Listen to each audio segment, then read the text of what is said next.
sorry if you can't hear what I'm saying. I couldn't even hear myself. This is the loudest sound you could possibly conceive. And, as it turns out, the cleanest.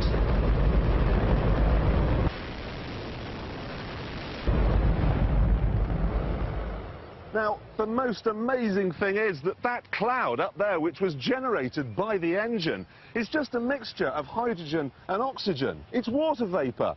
And in about an hour's time, someone in Mississippi is going to get wet washing. It will actually rain. I told you! It's raining! That's unbelievable! Oh, NASA's playing God! It's making its own weather!